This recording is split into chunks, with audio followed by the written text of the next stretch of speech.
There we go again. Working overtime this week. Goddamn Facebook Lives. What's going on with the light? Looks like I have a halo or something.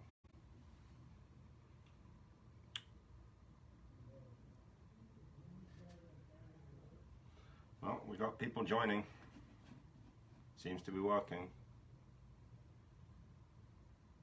How's the sound? Can you hear me? You people hear me? Is that better?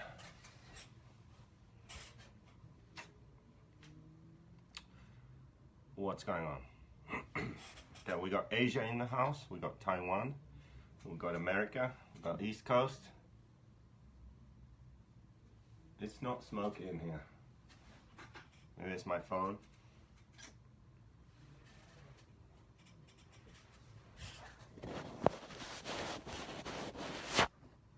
I don't know. I don't know what's going on. So what's the number? What's the number today?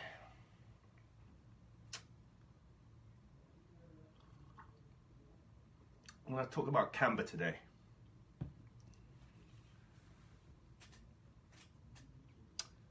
Camber.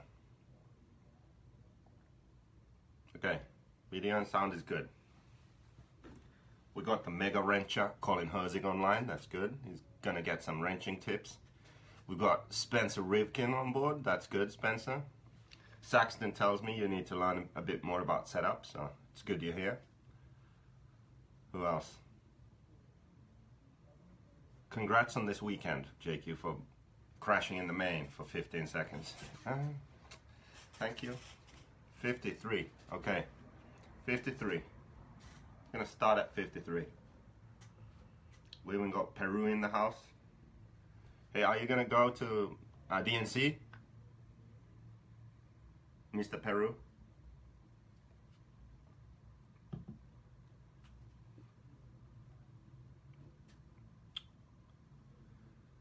Okay. How do you adjust camber? Okay, Colin. There's this guy on online. He posts YouTube videos. He also has a special room, but he doesn't post videos from there. But he can tell you. I can't name his name, so I don't want to get banned by Facebook. So anyway, this like Captain Club Race, he has the beginner, the entry level pro tips covered. He has cornered that market. So if you want to know how to adjust camber or how to use body clips or those sorts of things, then I suggest you check his YouTube channel. So he'll tell you how you actually adjust camber. He won't tell you what it does, but he'll tell you how to do it. So I'm gonna try and explain what changing camber does, and you can go on his channel to find out how to turn the turnbuckle to adjust camber. Okay, Colin? All right, 63. Fuck, I missed 10 people. We're gonna have to start. What is the part number for the special wrench to adjust camber? Well, we don't have a special wrench. I'm sorry. I think MIP does. MIP probably does, but I don't know what that number would be. Okay. Okay, let's start.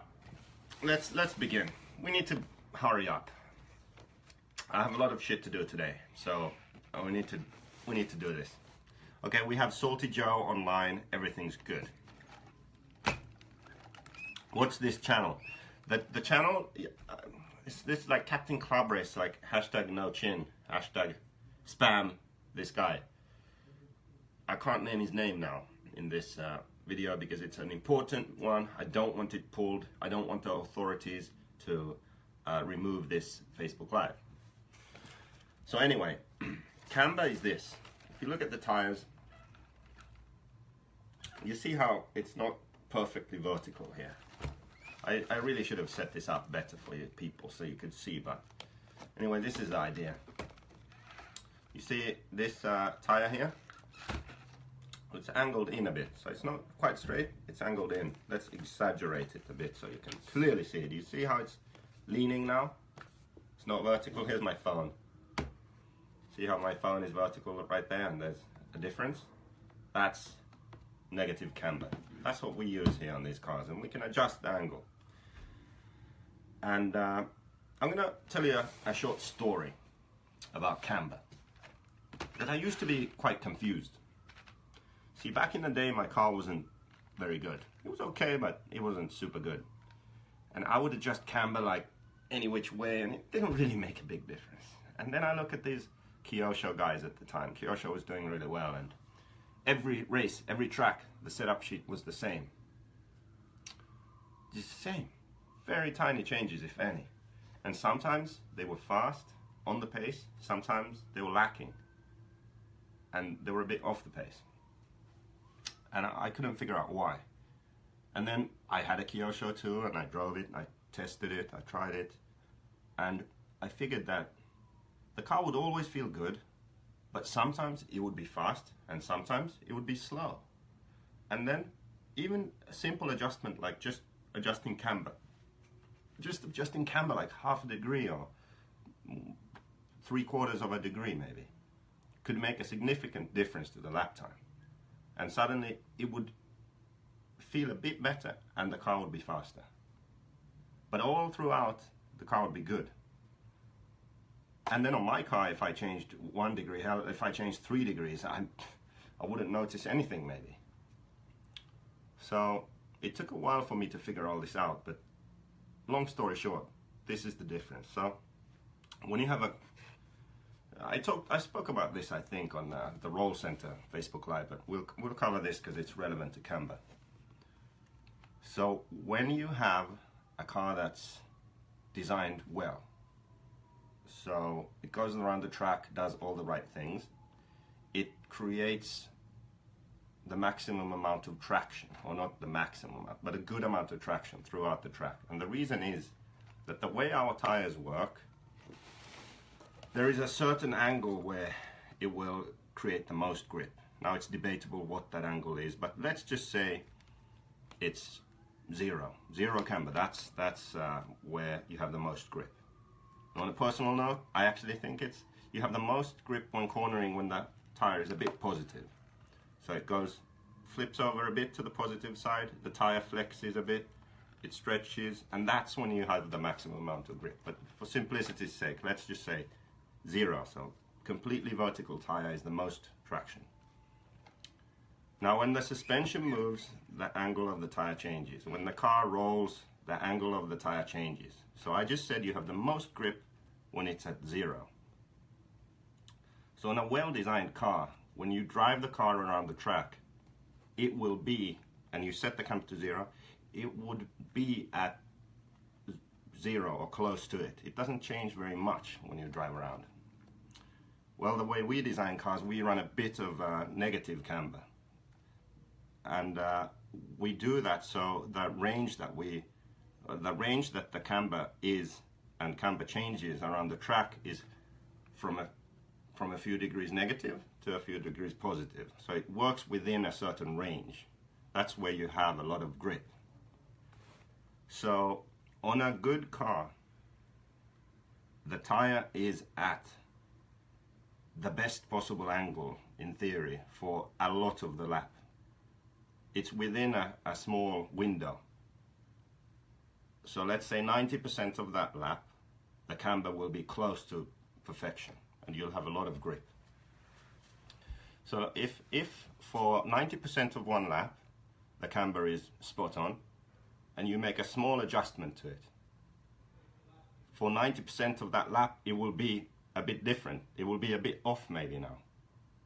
Do you understand what I'm saying? If for most of the lap, your camber is in the right range and you adjust it, maybe you adjust it out of that window, or maybe if you improve the car by adjusting it, maybe you adjust it into that perfect window of camber. That's why on a good car, camber makes a big difference, because the wheel angles going around the track are where you want them. Then on the original JQ car, for example, which had some issues, and I said I could change camber a lot. It didn't really make a difference. The problem was that the angles that the tire was at during one lap were so crazy that maybe only 10% of the lap the tires would be in that right perfect range.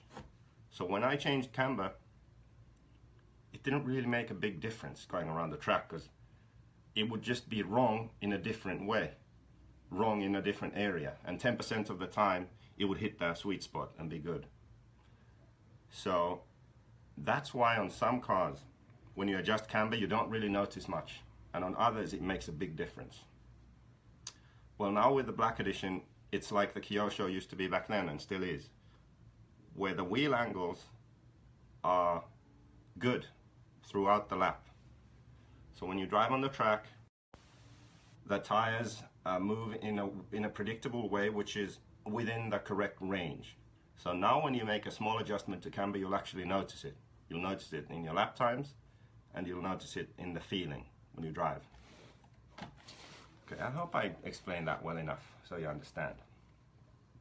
But that's an important point, because if your car isn't in the right range when it comes to geometry and camber, then you might not agree with what I'm about to say, because you might change half a degree of camber and not notice anything, or 3 degrees and not notice anything. But on a good car, you'll notice a difference.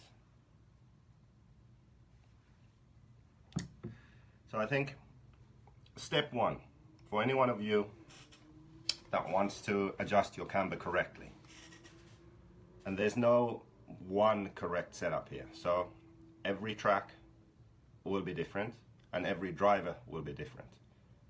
Me driving a car, or Ryan Mayfield driving a car, same car, even with the same setup, if we happen to like the same setup on a track, the amount of camber we run, there's no way that would be exactly the same, because I'm a smoother driver than Mayfield, so he would push the car more. So more than likely our preferred setting for camber would be different. We'd probably run the same, but that doesn't mean that it's the right thing.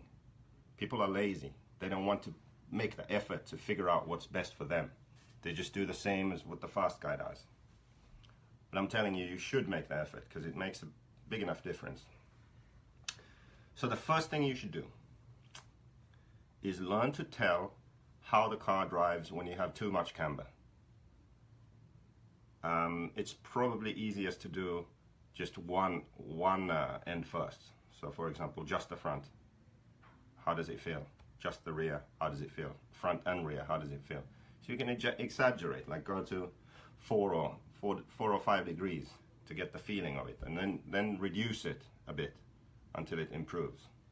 Then do the same for positive, like not enough camber. We don't really run positive camber, but at some point, let's say you run 0 or just half a degree, it's not enough. So you'll not have enough camber, and that feeling is different from having too much. The end result is often the same. You'll spin out. If we talk about the rear end, for example, it's easier to explain. So the end result is the same. You go in the corner and you just lose traction at some point in the corner. So you spin out. You're driving around the corner, and then boom, the rear end comes around.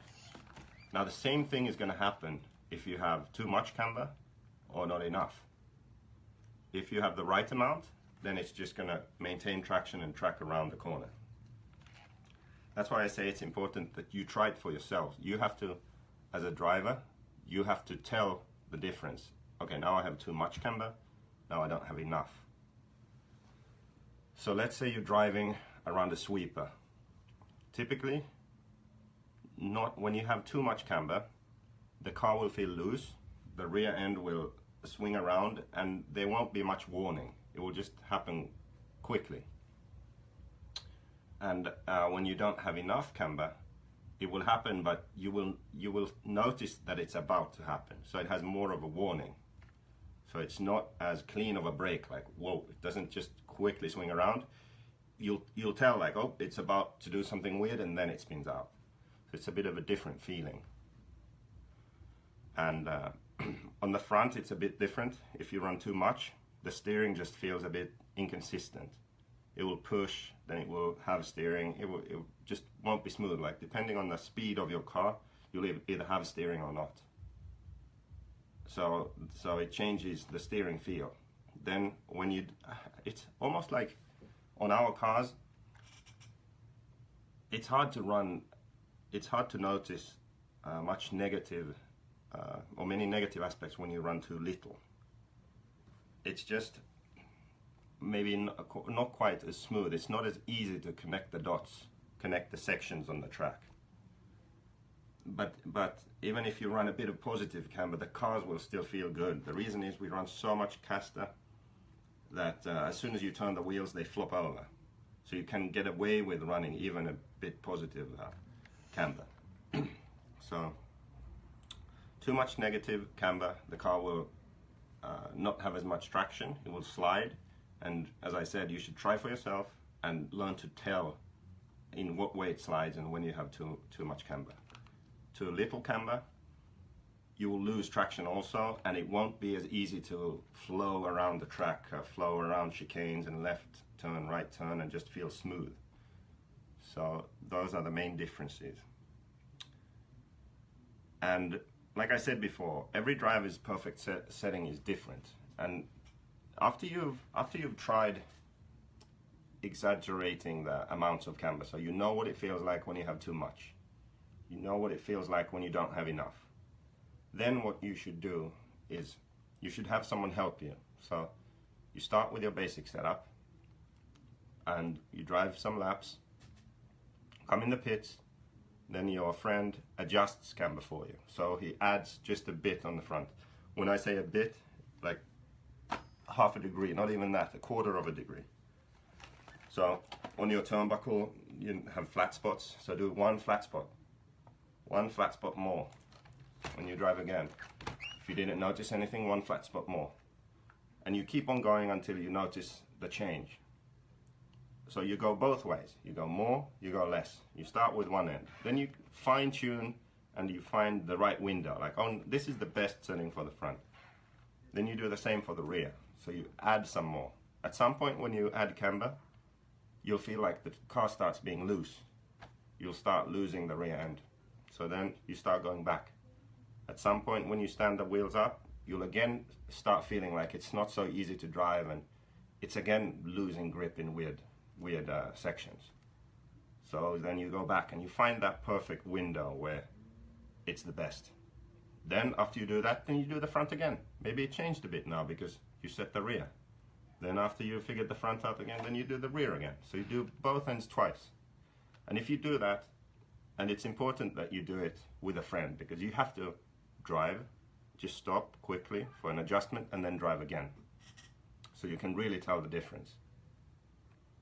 When you do that, it's surprising how much the car actually changes.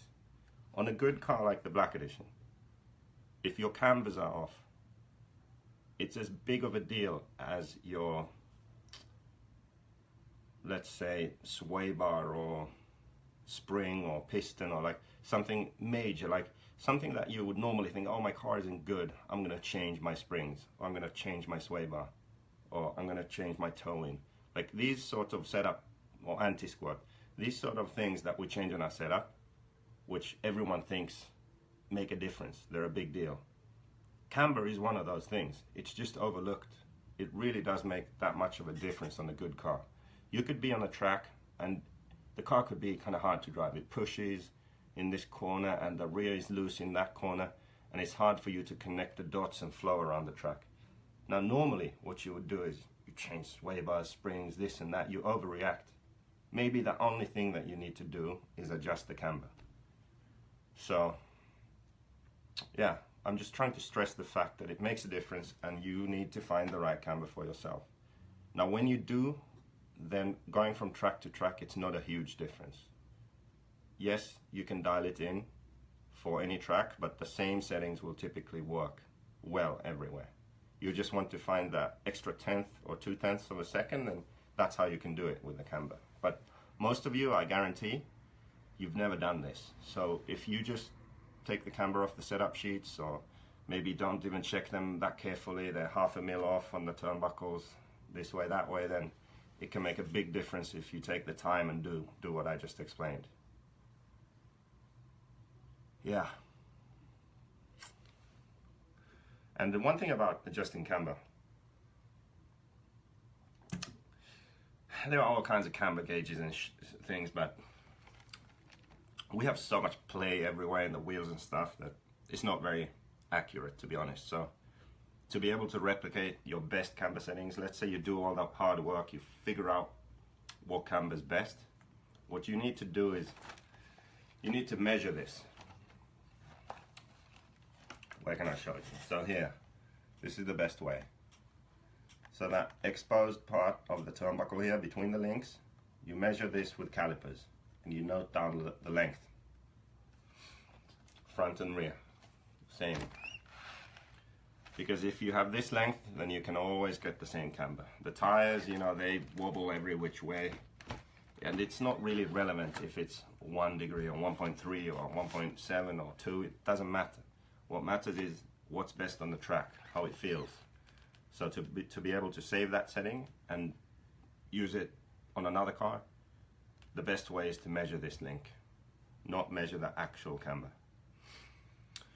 And speaking of camber gauges, Salty Joe, we need to have a serious talk. You know, I've been ranting about these goddamn snowflakes in 10 scale. More worried about their pit space than their cars. Or let's say, more worried about the servo leads in their cars and their plastic pinion gears. Not really worried about their camber angles that much, except if they can use something like this. A digital camber gauge. This Bermudian bastard thought it would be a good idea to send me one of these.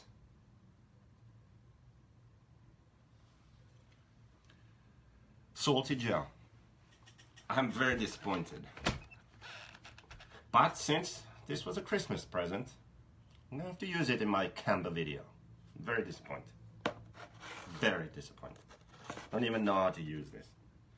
I guess we have to like zero it on the board here. You can look at the, I don't even want to look at the numbers. Is it 0 now?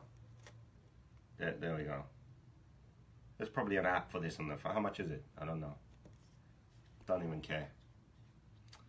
But anyway, nice green backlight, that's cool. You know, fits the brand. Other than the idea of a digital camber gauge, which is ridiculous.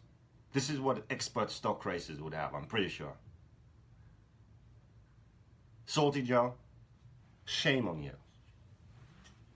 Shame on you. Error, it says. Okay, let me zero this and do this properly and see. So when you use a gauge like this one, you'll check and you're like, oh, yeah, I pretty much got 1.5 degrees there, okay? Yeah. Then you turn the wheel, when you try again, and it's like 2.4, the hell? It's all different, you know? Then you turn it again, then it's different again. You just kind of take out the play one way or the other way, it's different again. So like trying to set up camber like this, measuring camber on all 4 wheels, it's a complete waste of time, really. Like I would actually have you almost rather shorten your servo lead than do that. What you need to do is, like I said, get a friend. I mean, I don't have many friends, so it's hard.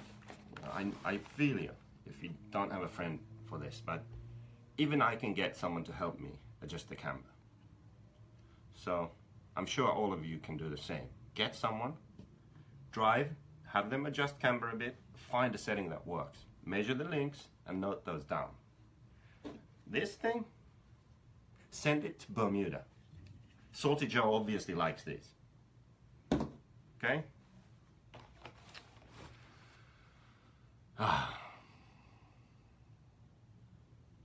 Okay, I really haven't been reading your comments. I've been very focused on my camber advice. Okay, so as a conclusion, a good car that's designed well, which is balanced front to rear, goes around the track in a way where camber makes a big difference. Because for most of the lap, the tire angles are correct. So a small change to camber will change the tire angles for the majority of the lap. And that makes a big difference. Badly designed car like the original JQ, tire angles are all over the fucking place. So maybe like 10% of the lap they're in the correct area. So when you adjust camber, doesn't really make a big difference. It's such a short time that they actually are there in the right area. So you have a good car, right? You run a black edition. Camber makes a difference. You need to learn how the car feels when you have too much camber. Then you need to learn how it feels when you don't have enough. So exaggerate that. Put too much, like 4 degrees. Drive, see how it feels. Put 0, see how it feels. And then, after you know that feeling, have someone help you. You drive laps on the driver's stand, you adjust camber, just the front. 1 flat spot at a time more. Go 1 step at a time and feel the difference. When it starts getting worse, go back. Do the same for the rear. After you've done that, do it for the front again, and do it for the rear again. After that, you'll have a nicely handling car around the track, which the camber angles are adjusted to the track and to your driving, because every driver is different. And if you do that, I guarantee you'll be faster. I'll guarantee your car will improve also. Even if you're a really terrible driver, you will be able to carry more speed into your crashes. So there's that too. Anthony shows up when the show is over. This guy, like, he definitely needs this advice. Anthony, you need to go back and watch this Facebook Live about camber. Maybe we can go to Thunder Alley one day. I'll adjust your camber. I'll do that. You buy me an ice cream, I'll be in the pits and... Oh, how do you even do that on a pillow Bermudan? You have to drill holes in your wheels to adjust camber. You need to take the wheel off just to adjust camber. Yeah, Darvish. If you have issues with crashing, you still should adjust your camber correctly, because you'll be able to crash way more spectacularly. You'll just have like more consistent traction leading up to your mistake. So you will naturally carry more corner speed and more speed into your cartwheels. And yeah, that's just more impressive and more fun for everyone. Shut up, says Anthony. See? Typical know-it-all. Okay. That's kind of all I have on camber. Oh no, there's one more thing. Let's go next level. You want to go next level? Anthony's here. He knows everything, so we could go next level. There's one more thing I want to mention about camber. Okay. So, you see here on the rear of the car we have these different link locations, also on the hub. So we can change the roll center, we can angle the link. I've done a video about this. You should probably watch that video too if you like this one. It's one of the, go to my Facebook and videos, and it will be somewhere there. When we change this, when we change the link, when we angle it more, it changes the camber gain. So as the suspension moves up and down, going around the track, it changes the angles of the tire. So when it goes down, the tire leans in. It goes up, stands up. I was good with beating you in first quote. Listen to this guy. Anthony knows everything about camber and he's happy about beating me in the first qualifier.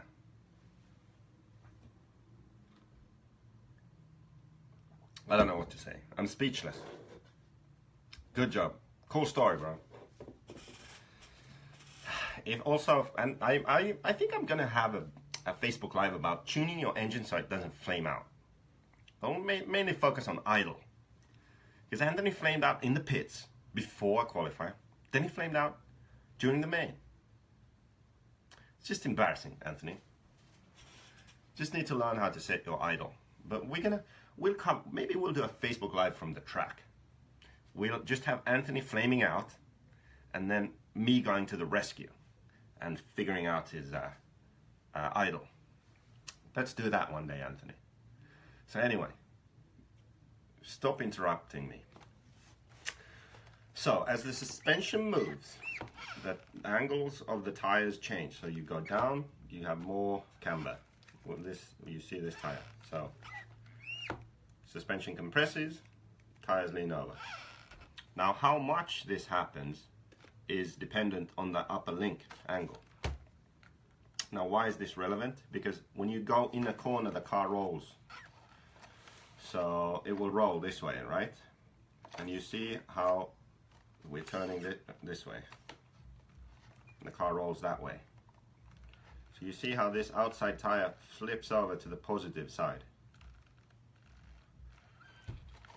The more we angle the link, so the more the tires go to negative when the suspension goes down, the less it will do that. So now you can determine that if there's some angle where the tire will have the most traction, that's the angle we want to keep this. So let's say the car is there now.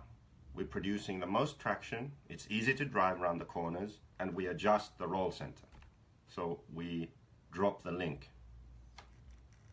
That means that in that corner, when we go around the corner, the tire won't have flipped over so much. It will be more stood up.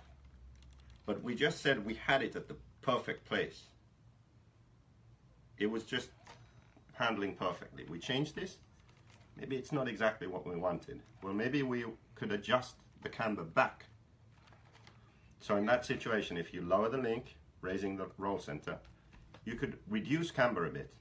So then when you are in that corner, because you reduced camber, the tire will be flipped over a bit more. And it would be at that perfect camber angle again. The opposite is true if you raise the link. Let's say your car is awesome. Camber angles are awesome. Someone's breaking into my room now, cramping my style big time.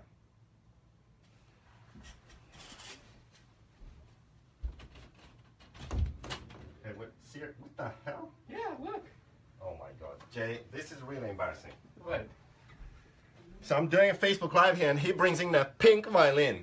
He said he could play the violin. I can, but this thing doesn't have strings on it. Yes, it does. Well, there's one missing. Oh, is there? Listen, Jay, can you just Come on. leave me alone for a minute? Play this. I'm not going to play Try it. This is what I'm dealing with here, folks. Look. Okay. A bow, pink. Sit down. Yeah, we need to work on the setup. The camber is off. Okay, Jay. Ridiculous. I thought you could That's play so the pink. ridiculous. You said you play Jay, violin. Jay, I can play the violin, but I'm doing Facebook Live on camber right Hey, now. this guy says he can play the violin. Jesus Christ. Look it. Can you just leave, please? Jesus. We're almost done. Wait, what are you talking about? Camber. We're talking about roll centers and camber. It's not a These big people deal. don't know. Listen, Jesus. I'll Hey, be down in a minute. tell these people there's girls Oh outside my and you're God. on Facebook Live? You need to go. Oh my. See, this is what I have to deal with. Completely ridiculous. Okay. Now, what was I saying? Yeah, so the opposite, we can edit this out. The opposite is true if you lower the roll center. So let's say you raise the link. What happens then is when you move the suspension up and down, the camber won't change as much. So there's less camber change going on. That means is you go in the corner, the car leans over, the tire will be flopping over more. Maybe it will be going too far. So at some point, let's say you raise the link, but you feel that the car is losing traction in the corner. It feels great everywhere, but in that long sweeper, it just isn't handling right. Well, if you know how the car handles when you don't have enough camber, you might recognize, hey, I made this change to the car. I lowered the roll center. I raised the link. It feels great everywhere except that long sweeper. It doesn't handle well. And it feels exactly like I don't have enough camber. That's why, because the car is rolling and the tire is flipping over more. So you made that change. Now you add a bit more camber. It won't flip over as far anymore. Voila, maybe you just improved your car because you did 2 changes. You changed your roll sensor and then you adjusted for camber. You understand what I'm saying? See, we just went next level. I bet even Anthony Know-It-All Westergaard, bet even he didn't know that. E-clip would play it. I'll play, okay, if we get some strings for that violin, and we get some, we set the camber, and I can't remember anymore what you put on that, the horse's ass you play it with. What you put on the bow? There's this stuff you put on it. Can't remember anymore, it's a long time ago. We do that, then I'll play the violin for you. So, there we go. So camber is pretty simple, but if you think about it and you go into science mode, then it's actually not that simple anymore. Like I just proved. Change the roll center. You have to know how to adjust the camber to suit the new roll center setting. Yeah. We can go next level if you want. Play the violin in front of a supermarket. Jesus, Keenan, you're really on thin ice now. 2 Facebook Lives in a row, this guy. First he was commenting on, what was the other thing? He's a really thin ice last time. Now he's talking about playing the violin on the market square. This bastard. Okay, horse, hair bow, and resin. That's it, resin. You need to put some resin on the horse's ass. Resin, yes, we got it.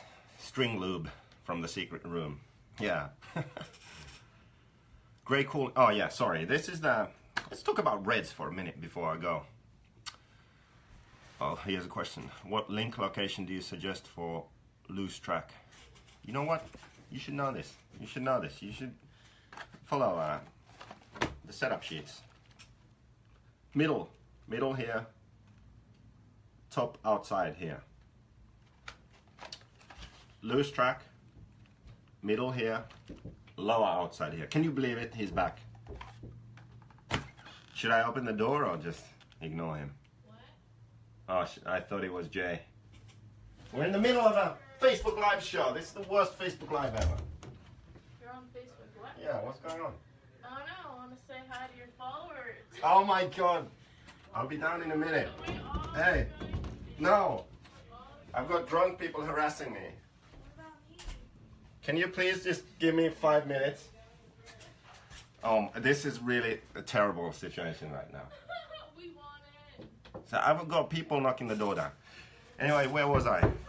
Oh my. Open it up. What about your mosquito? Oh, can you hear this? Can you hear? This is like that. What's that TV show with the zombies?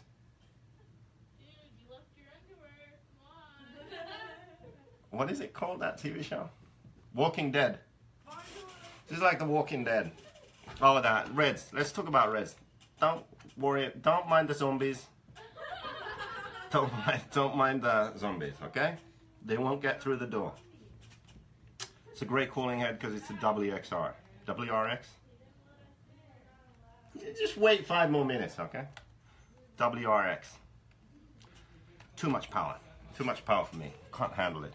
Good for truggy. Maybe good for like Radovan. Some track where you really need a lot of power and high speed. Yeah, I felt like it just had more power and it revved higher. So Thunder Alley at night, too much to handle. The cooling head is grey because it was a prototype and I only just broke it in. Sorry Marco. Sorry for testing your engine like 3 months late. You did send it to me late too though. But yeah, it comes with a red cooling head normally. No wonder you're single, let them in for. Yeah, I'm on Facebook Live. I'm not gonna let them in on Facebook Live. I'm sorry.